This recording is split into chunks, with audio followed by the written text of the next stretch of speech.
Virgo, the week of August 19th to August 25th carries a very specific invitation through Judgement. This is less about chasing a dramatic sign and more about recognizing a pattern that has become ready for conscious choice. Your thesis is straightforward: self-criticism is not self-awareness, and this week asks you to answer a call rather than endlessly revise yourself. The challenge lives in the space between response versus self-prosecution. If you can recognize that difference in real time, you will have something more useful than certainty about the future.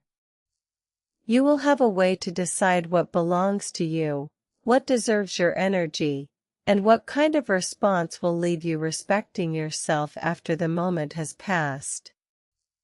The verified cosmic weather gives that card a precise context. On August 22nd, the Sun enters Virgo in your first house, bringing attention toward identity, presence, vitality, self-definition, and the way you inhabit your own life. Then on August 25th, Mercury enters Virgo in that same first house, adding language, analysis, decisions, and practical thought to the same territory. Those are the only transits we need for this reading. Their usefulness is not that they guarantee an event, it is that they identify a part of life where greater attention may be timely. Virgo asks for detail, usefulness, and discernment. Your card tells you what kind of inner posture to bring to those details. Together, they encourage you to notice what is actually working, what is merely familiar, and what small correction could make a larger difference than another dramatic promise. Your card for the week is Judgment. At its best, this card is not a slogan, it is a decision-making instrument. It asks you to slow down enough to see motive, method, and consequence at the same time. The shadow to watch is turning every insight into another reason to delay a decision. That does not mean you should become suspicious of every impulse. It means you should become interested in the reason beneath the impulse. When you feel urgency, ask what the urgency is trying to protect. When you feel resistance, ask whether the resistance is wisdom, fear, fatigue, or habit. Judgment becomes useful when it moves you from automatic reaction toward a choice you can actually explain to yourself. The deeper meaning of Judgment for Virgo is not about performing the obvious keyword of the card. It is about applying its wisdom where your usual strengths can become overextended. This week, response versus self-prosecution may show up in subtle ways, in how long you wait before answering, how quickly you volunteer, what you assume another person means, or what you keep doing because it once worked. The key is to recognize that your first instinct can be intelligent and still incomplete. Give yourself one additional beat before important choices. Ask what the choice is protecting, what it is building, and what cost it creates if repeated for 6 months. That longer horizon turns tarot from a mood into a practical lens. Let's move through the areas of life, because the card becomes clearer when it touches something concrete. Love. In love and close connection, recognize recurring patterns without putting the relationship or yourself on trial. Decide what can actually be done differently now instead of endlessly revisiting the evidence. The deeper task is to watch whether you are asking another person to manage an insecurity that really needs a clearer conversation with yourself. Relationships become more honest when expectations are spoken before resentment has to translate them. If you are partnered, focus on the quality of the agreement rather than winning a moment. If you are single, focus on behavior that is repeatable rather than chemistry that is only intense. The card does not ask you to close your heart. It asks you to keep your standards connected to reality. Work.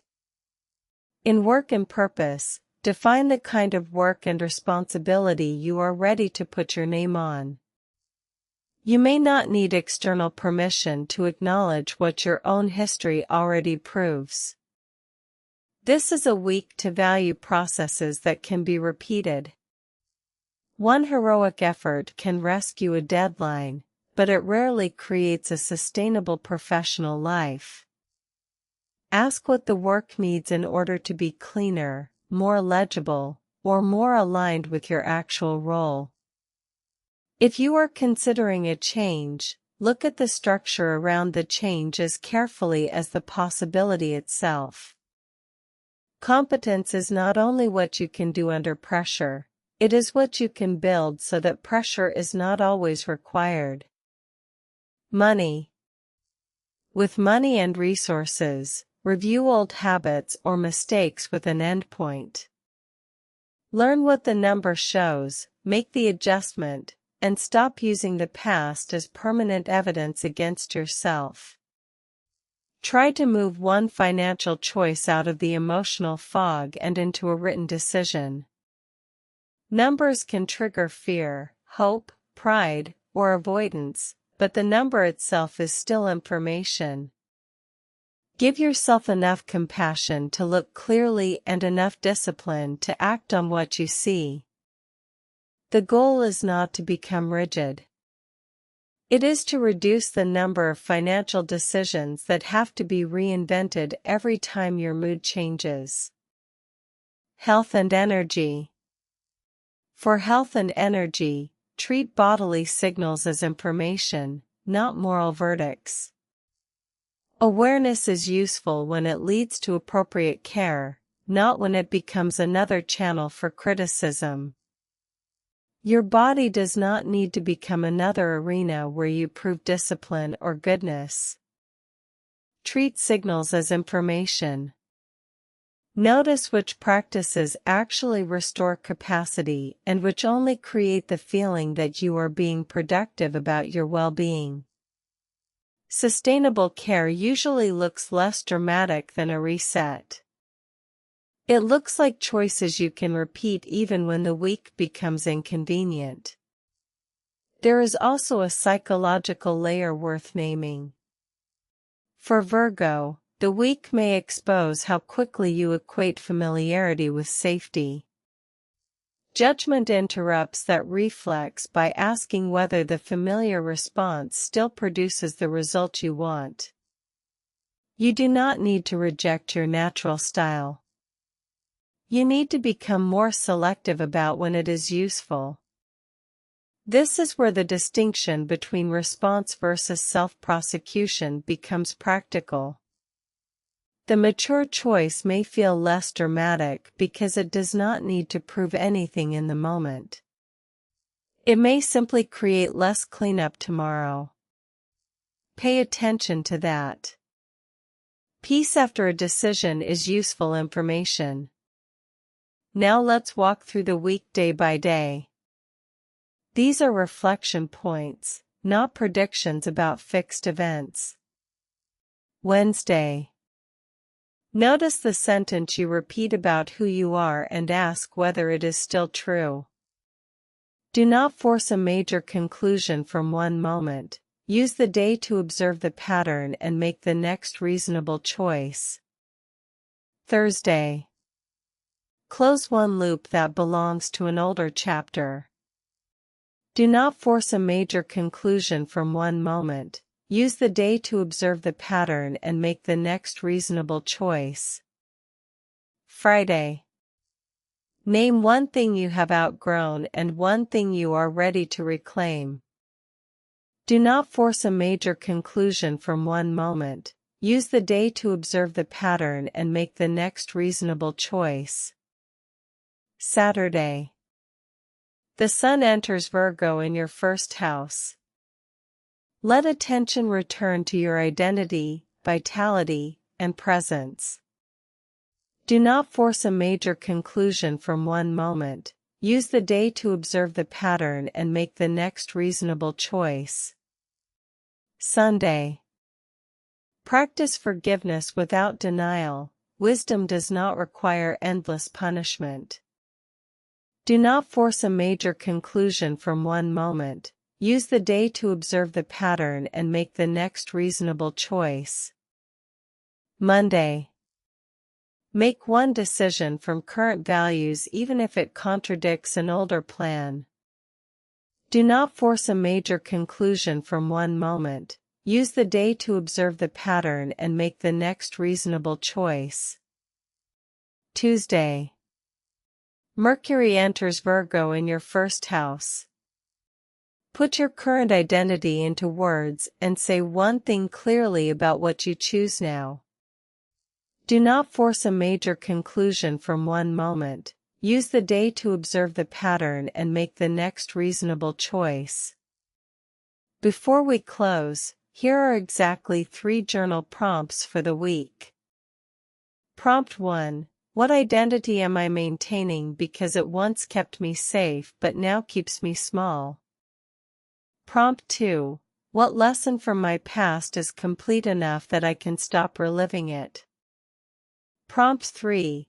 What call am I already hearing that I keep disguising as another problem to analyze? Your weekly guidance is a concrete assignment, not another idea to admire. Create a judgment bell list with 3 headings: retire, reclaim, and announce. Under retire, place one role or self-description you will stop feeding. Under reclaim, name one neglected quality or desire. Under announce, write one sentence you are willing to say aloud this week about what you choose now. Insight becomes transformation when it is followed by response. The purpose is to create evidence. By the end of the week, you should be able to point to one behavior that changed because you understood the card differently. Keep the exercise small enough to finish. A completed experiment teaches you more than an ambitious ritual you abandon halfway through. As you close this reading, remember the central thesis: self-criticism is not self-awareness, and this week asks you to answer a call rather than endlessly revise yourself. You are not required to know the entire outcome. You are being asked to choose the quality of your participation. Let judgment become a reminder that symbolic guidance is most useful when it returns you to agency, honesty, and practical action. Your affirmation for the week is: I answer the life that is calling me now, not the identity I have already outgrown. Carry that with you through August 25th. Subscribe so your next weekly reading is waiting for you. Trust the timing. The stars have spoken.